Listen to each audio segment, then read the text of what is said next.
And continuing our afternoon docket, we have a sentencing next, and People v. Joseph Fawley. So there's two pre-sentences report, one for the 25 cases and one for the 26 case. I also had a chance to review letters of support for Mr. Fawley, Mr.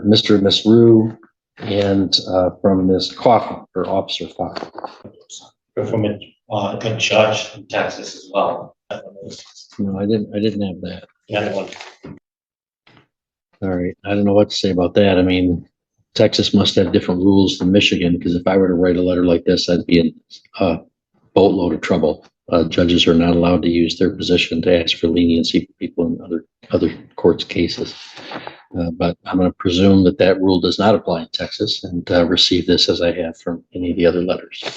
All right, Mr. Gilbert, anything you want to say on your client's behalf? I'd just like to point out a few things. I know as I went through this file, I was not the attorney on the original cases. Initially, there wasn't even a recommendation for me to have jail. What has caused my client to be standing in front of you in orange was his bad decision making at the time that he didn't show up for sentencing. Because if he would have, the penalty would have been fairly minimal if followed the recommendation. There is some positive things to point out to the court that when he did take off this last time, he just completed rehab. And I guess the concern was that he had to go back to the jail, and at the same token, between those dates, he wasn't out committing criminal activity. And so I'd ask the court to take that into consideration.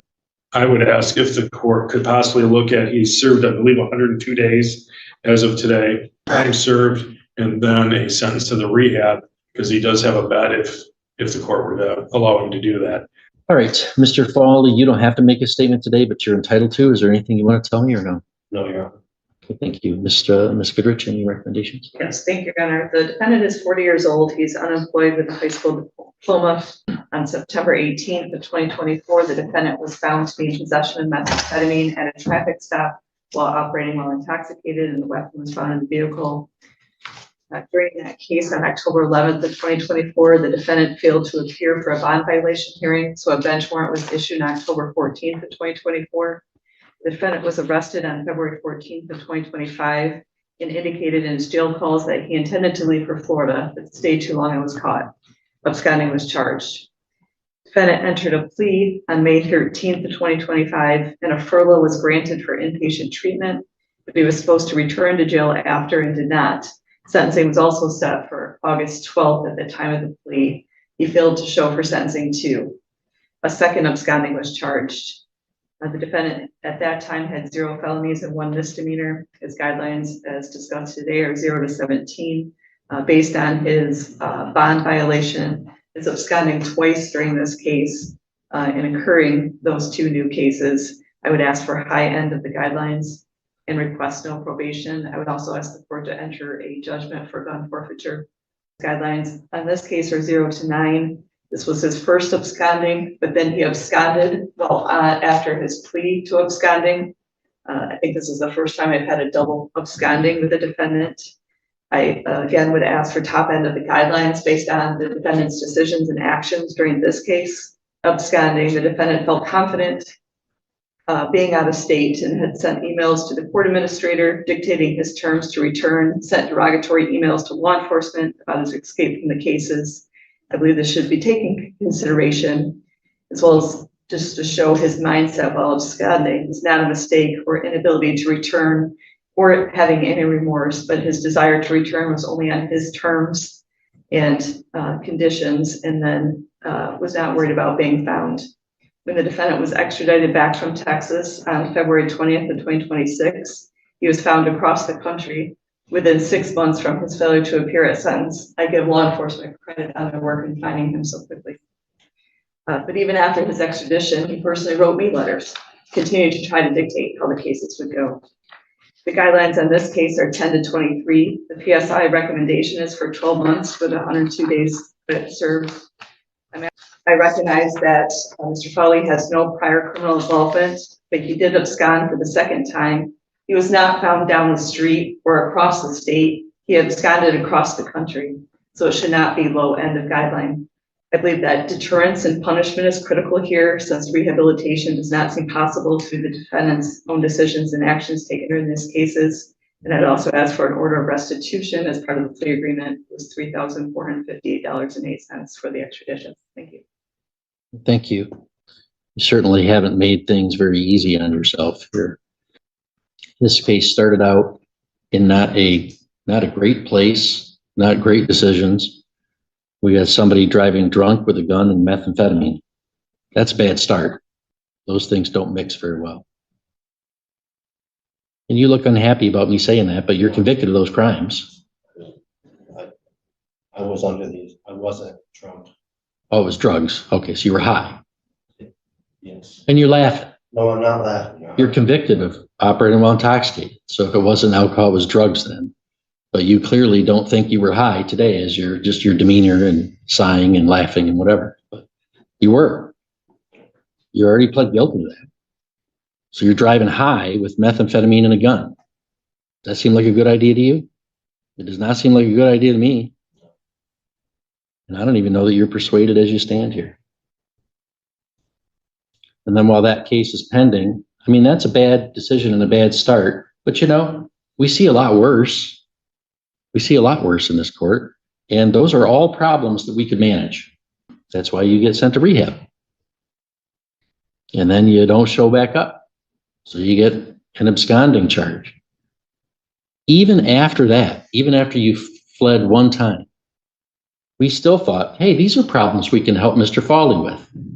You enter a plea to the possession of methamphetamine, the high driving, the improper firearm, and the attempted absconding. And you know, if you just showed up for sentencing that day, you know what the recommendation was? 18 months probation, no jail. I wasn't sure I was going to follow it. My notes to myself show, you know, maybe a little more jail. I don't know, but I was open-minded to it because, you know, we start from a place in this courtroom of trying to help people make better decisions. If it's responsible to do so and safe for the public, we want to try to help. We want to try to give people second chances, third chances, heck, sometimes 10th chances, it feels like. You know, we want to try to do that. We can only do that when it's safe and appropriate. And obviously we can also only do that when the defendant themselves is participating in that process. And you decided you didn't want to participate in that process. So you didn't show up for sentencing and you flee to another state. And they got to go get you. So I'm real glad that you made friends with judges and cops out in Texas. But, you know, that doesn't make things much better for you here. And Joseph Flay, a 40-year-old unemployed man with only a high school diploma, appeared before the court for sentencing on multiple charges that had been building up over the course of nearly 2 years.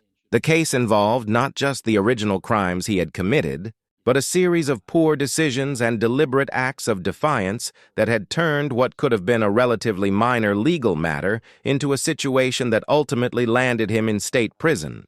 The judge, the prosecutor, and the defense attorney all had their say, and by the end of the hearing, it was clear that Flay had no one to blame but himself for the position he found himself in. The hearing began with the judge noting that there were 2 pre-sentence reports to consider, one for the 2025 cases and one for the 2026 case. The judge also mentioned that he had received several letters of support for Flay, including one from someone described as an officer from Texas. The judge paused on this point and commented that in Michigan, judges are not permitted to use their position to advocate for leniency in another court's case, and that doing so would get a Michigan judge in serious trouble. However, he acknowledged that Texas may operate under different rules, and said he would receive the letter in the same spirit as the other letters of support that had been submitted on Flay's behalf. The defense attorney, Mr. Gilbert, then spoke up. He made clear that he was not the original attorney on the case and had come into the matter later on. He pointed out that in the very beginning, before all the complications arose, there was not even a recommendation for Flay to go to jail.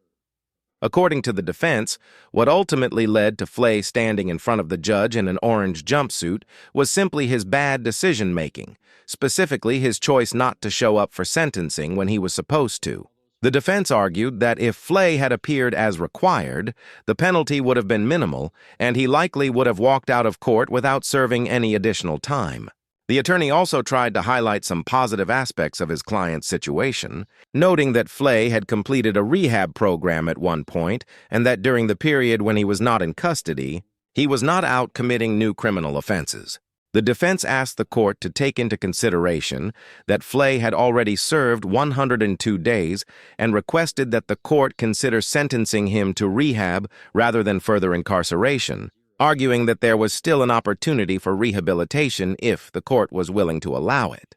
The judge then gave Flay the opportunity to make a statement on his own behalf, which is a standard right afforded to defendants at sentencing. Flay declined to say anything. After that, the prosecutor, Mr. Goodrich, stepped forward to give the state's recommendations.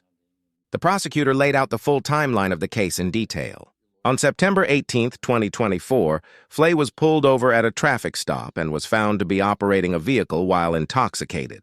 During that stop, police also discovered that he was in possession of methamphetamine and that there was a weapon in the vehicle. These were serious charges on their own, but what followed made things significantly worse. On October 11, 2024, while the original case was still pending, Flay failed to appear for a bond violation hearing. A bench warrant was issued just days later on October 14th. He was eventually arrested on February 14, 2025, and it came out through his jail calls that he had actually intended to leave for Florida, but had stayed too long in one place and was caught before he could make it there. After his arrest, Flay entered a plea on May 13, 2025. As part of the process, he was granted a furlough to attend inpatient treatment, but with the clear understanding that he was supposed to return to jail afterward. He did not return. On top of that, sentencing had been scheduled for August 12, 2025, and Flay failed to show up for that as well. This resulted in a second absconding charge being filed against him. The prosecutor noted that at the time of his original plea, Flay had 0 prior felonies and only 1 misdemeanor on his record, which meant his sentencing guidelines were relatively low, in the range of 0 to 17 months. However, given that he had absconded not once but twice, the prosecutor argued that a high-end guideline sentence was appropriate and specifically requested that there be no probation. The prosecutor also asked the court to enter a judgment of gun forfeiture for the weapon that had been seized. Moving on to the absconding charges, the prosecutor outlined the guidelines for each case. For the first absconding charge, the guidelines were 0 to 9 months. For the second absconding case, which involved absconding while already facing an absconding charge, the guidelines jumped to 10 to 23 months. The prosecutor remarked that in his experience, he had never seen a situation where a defendant had absconded on top of an absconding case, describing it as something genuinely unusual even by the standards of criminal court. He argued strongly that this behavior, combined with the defendant's overall attitude and actions throughout the case, warranted a top-end sentence. What made the situation even more egregious, in the prosecutor's view, was not just the fact that Flay had fled, but the manner in which he had conducted himself while he was gone. Rather than lying low or showing any signs of remorse, Flay had sent emails to the court administrator laying out his own terms for returning. He had also sent what were described as derogatory emails to law enforcement. The prosecutor argued that this behavior demonstrated that Flay's failure to appear was not a mistake, not a result of fear or inability to return, but a deliberate and defiant choice made entirely on his own terms. Flay was not worried about being found, and he made that clear through his communications. He was eventually located in Texas and extradited back to Michigan on February 20, 2026, approximately 6 months after his failure to appear at sentencing. The prosecutor credited law enforcement for tracking him down as quickly as they did, given that he had fled across the entire country. Even after being extradited, Flay continued to write letters to the prosecutor, attempting to dictate how the cases should proceed, which the prosecutor brought to the court's attention as further evidence of the defendant's mindset and lack of remorse. The prosecutor acknowledged that Flay had no prior criminal history before these cases, which was a mitigating factor, but argued that this did not outweigh the seriousness of absconding twice. fleeing across the country, sending hostile communications to the court and law enforcement, and showing no genuine remorse throughout the entire process. He argued that deterrence and punishment were the primary considerations at this point, since rehabilitation did not appear to be something Flay was genuinely committed to based on his own actions. The prosecutor also asked for an order of restitution in the amount of $3,458 to cover the cost of extraditing Flay back from Texas, which had been agreed to as part of the original plea agreement. The judge then took over and delivered what turned out to be a pointed and frank assessment of the situation. He began by telling Flay directly that he certainly had not made things easy on himself. The judge described the original charges as a bad start, noting that driving under the influence with a gun and methamphetamine in the car was a combination that did not mix well under any circumstances. At this point, something notable happened in the courtroom. Flay appeared to react to the judge's comments with visible unhappiness or dismissiveness, and the judge called him out on it. Flay interjected to say that he had not been drunk, suggesting it was drugs rather than alcohol. The judge responded that being high on drugs still constituted operating while intoxicated, and then pointedly asked Flay if he was laughing.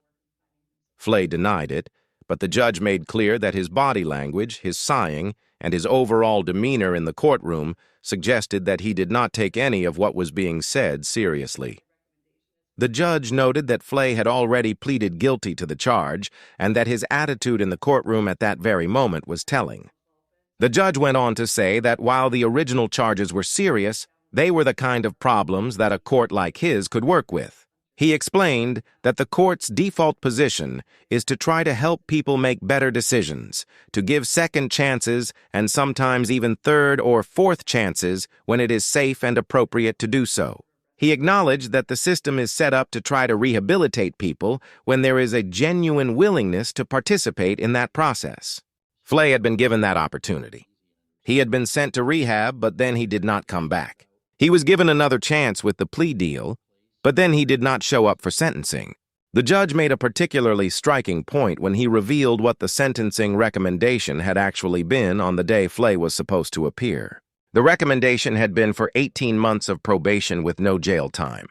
The judge admitted that his own notes showed he might have been inclined to add a little more jail, but he was genuinely open-minded to the possibility of a lenient sentence because he was willing to give Flay the benefit of the doubt. Instead, Flay chose not to show up, fled to another state, and made the court go to the effort and expense of tracking him down and bringing him back. The judge said that making friends with judges and cops in Texas was all well and good, but it did not do much to help Flay's situation back in Michigan. The judge said it was apparent from Flay's body language and demeanor that